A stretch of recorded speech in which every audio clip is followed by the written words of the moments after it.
Where do you see parallels that show that history is threatening to repeat itself in Germany? That's a very broad topic, and since you now want to talk about National Socialist history and link it to current geopolitics, I would like to use that as well. I think it's great that people your age even ask that, because I have to explain to you right now that that's actually terribly crude and that what you know about German history, especially how to interpret it, is unfortunately quite a deception. They've put on a pair of glasses. I'd like to take those glasses off for now. Generally speaking, war is a business. War is a business model. Money is made through war. Otherwise, it wouldn't be done. War is not something that the rich can just say, oh, we'll be short of money later on, but rather an investment. So, you sell weapons and then, when everything is destroyed, you rebuild it. That is distributed in advance to someone who then builds something. So, and here we come to German history, because the Germans were in the spotlight in the First and Second World Wars, and are to blame for everything. Now I have to pull the wool over your eyes. It's a bit different. You have to imagine the following. Germany is also referred to as the nation that came too late, founded in 1871. They had no colonies, and what they had then, like German, Southwest and so on, Africa and a few other things, compared to the other global cake, there was nothing left to gain. So they had a small piece, while the others had the whole cake. But the Germans, as a country of poets and thinkers, had something else, namely the resource of German thinking. And what do you mean by that? The Germans have always stood out, long before Germany existed as a nation, as troublemakers in that they disrupt a classic imperial structure, namely the pyramid, that they invent and combine things that disrupt the grand setup. For a long time, the church was the state, and Rome was the state, yes, divide and rule. And then suddenly someone like Mr. Gutenberg came along in Mainz, which was part of the Roman Empire at the time, and he discovered the printing press. Have we already seen the first one? So, a few years later, a certain Martin Luther appeared in Germany and translated the Bible into German without being asked. That was basically the first time someone cracked a software program and translated it. And the printing press also allowed for systematic distribution. Everyone could read it, and that was practically the first social media, because now the citizen had in black and white what was being said from the pulpit and what was actually written in the Bible. There were gaps in interpretation, and suddenly he could ask the clergy questions. In other words, he was disruptive. Sorry, but I heard it differently. Also, the Reformation came about later with capitalism, with the humanist capitalism from England, which also relied on exploitation and occupied the pyramid, and Christianity as software on the new capitalism made its peace there and today collects taxes for the state. There's not much to say about the separation of the state and the church.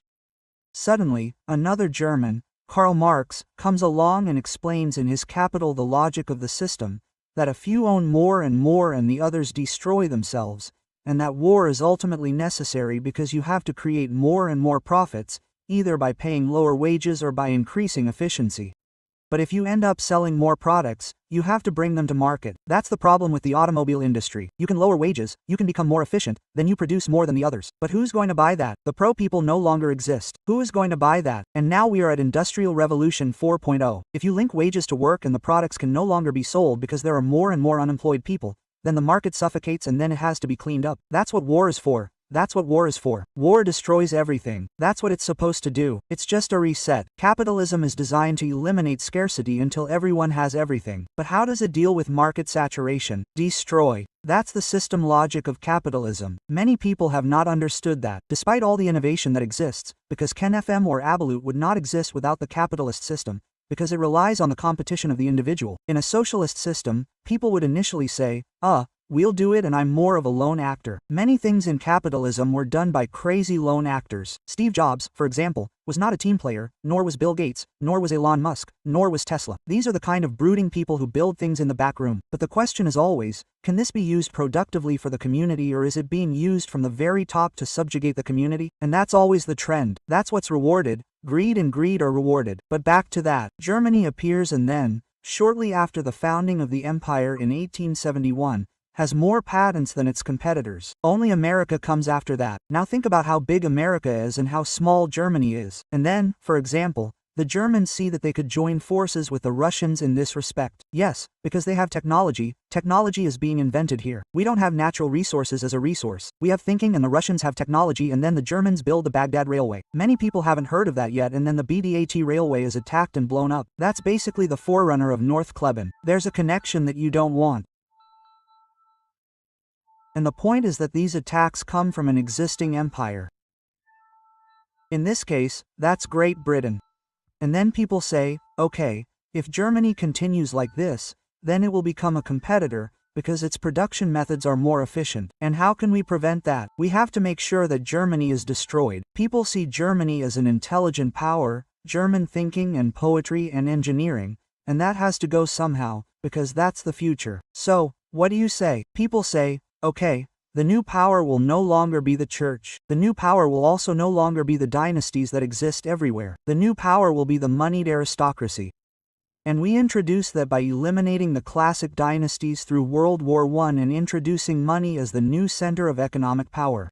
In 1913, the Federal Reserve was founded, and that's already starting. The banking system, these are plans in the drawer for the next 50, 100 years. Many people don't see that. They think history takes care of itself. But I always say when it comes to wars, nothing is planned more thoroughly than a war that suddenly breaks out. You have to see that. It's like strategy in chess. It's no coincidence that he won. He prepared for it from the very first move. He simply plays better. So, and that means that Germany is led into a war and then not really defeated, because Germany is still needed, and the basic treaty that comes along stipulates that Germany has to pay for the reparations, so it has to pay for everything, and the last installment is to be paid in 1988. Then there is speculation against Germany. In the financial sector, London and Wall Street do that. You can read all about it, Preparer or here, Satin. They are all standard works that you could read if you wanted to, if you could get hold of the books, I have to say.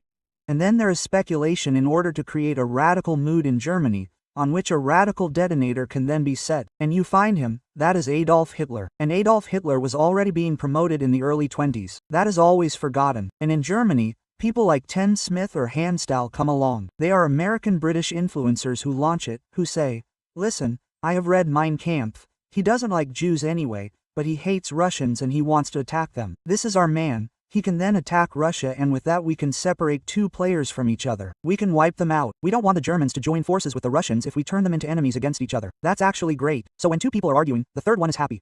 Quote, so it's completely logical. That's how it works. Yes, that's how this system works. And then Hitler is built up, and that's so interesting. The reparations that Germany has to pay stop in 193. The Allies are now saying stop. And why? Because if he has to continue paying us the money, then he can't rearm. So Germany is only allowed to have 100,000 men or weapons, is of course under complete surveillance by the Allies, and is secretly rearming to 4.2 million. You can tell your grandma that. Well, that's not true, of course. He's a useful idiot. Let him build it up. And what's interesting is that the money comes from the City of London and also from Wall Street, and even though they know that he's planning the Holocaust, he says so quite openly. So what do they do then? They supply him with everything he needs for it. I just want to add 2 or 3 more things. Also, IBM, International Business Machine, has a collection machine that actually comes from Germany. They bought it and ensured that the Germans could conduct a census, which shows how many able-bodied soldiers there are, how many gypsies and Jews of a different race, and that's what is produced. But these machines are not sold to Germany.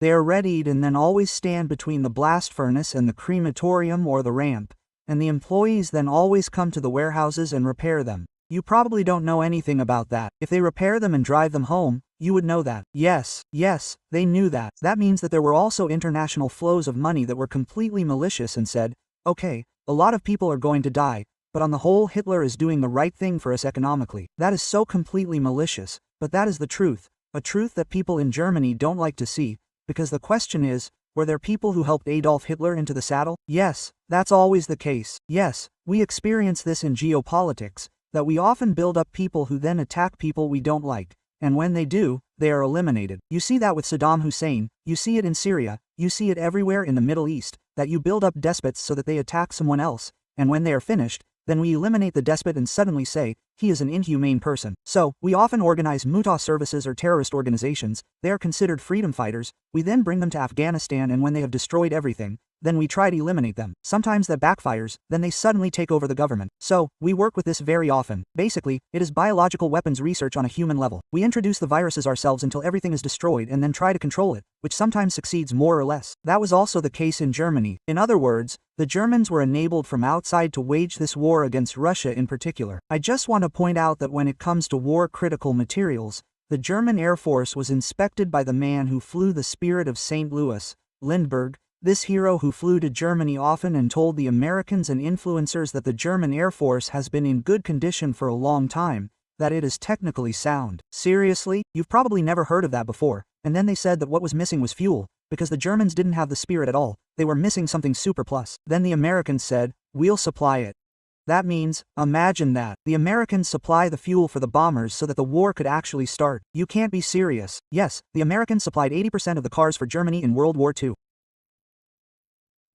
They belonged to General Motors, namely Opel and Ford, and neither of these factories in Germany were hit by a bomb during the entire Second World War. Is that a coincidence? No, the game that's going on here is really, really evil, and that means in the end, when you win, you say, Ard Flair was really evil, he was, and he acted alone, and the German people let themselves be seduced, but they wanted it themselves. They wanted to get rid of Adolf Hitler, they wanted to get rid of the Russians, and above all they wanted to stifle the import, the state-owned startup, and now you can say, well, Adolf Hitler was a bad guy too. I would like to remind you, 16 years after the founding of the German Empire in 1871, Germany was nothing at all. The British said we had to list Germany, we had to impose sanctions, and we had to ensure that all goods from Germany that were better than ours were given a stamp, even if they weren't bought, but were recognized. And that's where the Made in Germany logo comes from. People don't even know that. So, that's the dilemma these days, that most people don't know anything because they don't learn anything at school, but instead they look it up on Wikipedia, and I can say that you can just as easily read the Stasi file about yourself and say, ah, that's me. That's a very unique face that you get, and people are educated primarily through brainwashing. I check knowledge and then I simply know what you're referring to, and you see today that the Antifa, which is actually the Antifa, is basically the new Hitler Youth and really thinks it's doing the right thing. It's brainwashed. It doesn't take action against imperial structures, it promotes imperial structures. And you can see how far that goes from that. So let's jump right in. You have to think in terms of networks with me. Typical left-wing orientation or left-wing clubs such as St. Pauli, which is considered a left-wing football club, were the first to say, before the narrative about vaccinations and sports, that only vaccinated people would be allowed into our stadium. I have to include that. So, it was Agronomir who said that we have to dictate to society what it should look like. We saw it with Corona. It's all the same obedience principle, that you have to control the narrative. And people like Daniel Ganser, Ulrich Gero and so on, Paul Brandenburg, you can recognize them as free radicals, and they're dangerous in that, because with the internet, we don't have to go to a newspaper and say, publish our thoughts, but we're talking here now. So, a few 100,000 people who a newspaper no longer reaches will probably see that, and of course that has a negative effect. So, the usual people don't want that. But back to Germany. Today, Germany believes the history of itself that the Allies wrote down for the Germans, and that is the victory.